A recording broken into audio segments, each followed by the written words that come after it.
Many soccer players go in Europe and hope to sign with a professional soccer team.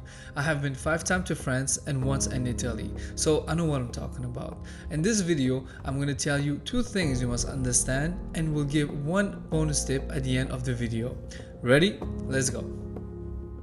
You must first understand who is your competitor. No matter where you go in Europe, you will always compete against 2 players.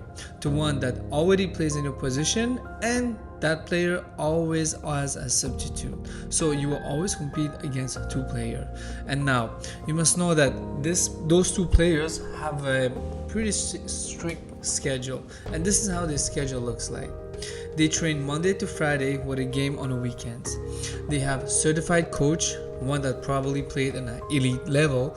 They sleep, eat and train at the same location of all the other teammates as well, and many other group of their age and other ages as well.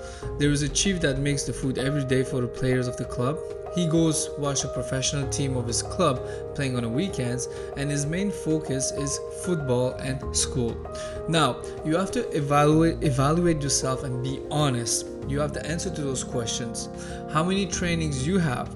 Who is your coach? What kind of food you eat? What is your fitness level? Are you focused on soccer and school, or are you distracted by other stuff? So those are actually good questions to ask yourself and answer.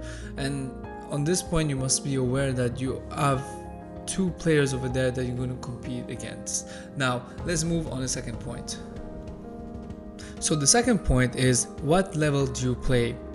When you go in Europe, you play against great players, and in order to compete against them, you must be ready.